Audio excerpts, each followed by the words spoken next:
আপনাদের সঙ্গে আছি এএস আজাদ, ঢাকার গণমাধ্যম কর্মী। দেখুন, 5 আগস্টের পর অর্থাৎ 2024 সালের 5 আগস্টের পর শেখ হাসিনা যখন পালিয়ে গিয়েছিল, এরপর থেকেই কিন্তু বিএনপি এবং জামায়াত বাংলাদেশের যে অন্তর্বর্তী সরকার হয়েছে, এই অন্তর্বর্তী সরকারের মধ্যে প্রভাব বিস্তারের চেষ্টা করে আসছে। শুরু থেকেই প্রতি পদে পদে বিএনপি জামাতের ফাইট হচ্ছে এবং প্রশাসনে বিশেষ করে রদবদল নিয়ে বিএনপি এবং জামায়াত উভয়ের নেতাকর্মীরা কিন্তু পরস্পর মুখোমুখি অবস্থান করেছে।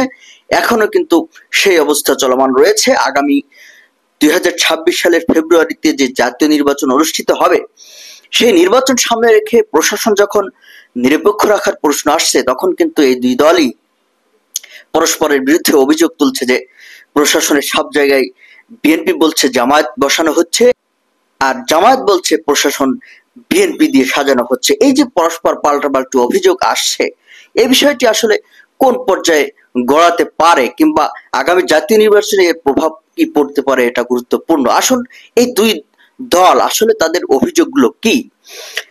পাল্টাপাল্টি তারা অভিযোগ করছে যে জাতীয় নির্বাচন সামনে রেখে প্রশাসনিক রদবদল ও নিয়োগ নিয়ে বিএনপি ও জামায়াতে ইসলামের পাল্টাপাল্টি অভিযোগ প্রকাশ্যে আসে গত সপ্তাহে। গত 13 অক্টোবর বিএনপির স্থায়ী কমিটির সভায় সরকারের কয়েকজন উপদেষ্টার বক্তব্য, কর্মকাণ্ড এবং সাম্প্রতিক প্রশাসনিক রদবদল নিয়ে দলের শীর্ষ নেতৃত্ব উদ্বেগ তৈরি করে।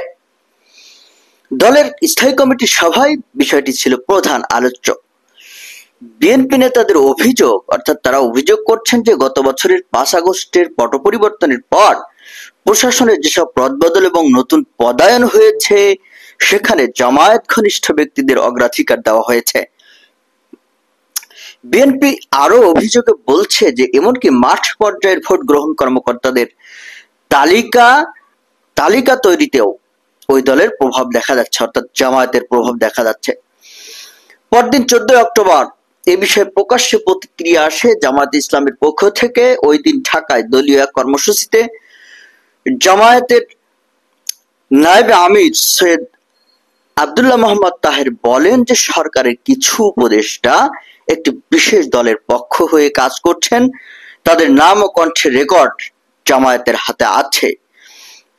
জামায়াতের এই নেতা আরো দাবি করেন যে সরকারের 4-5 জন উপদেষ্টা এবং বিশেষ একটি দলের পক্ষে সব নিয়োগ, অর্থাৎ পদবি যেখানে নিয়োগ হচ্ছে, পদায়ন হচ্ছে, সবই নিয়ন্ত্রণ করছেন বলে আব্দুল্লাহ মোহাম্মদ তাহেরের দাবি।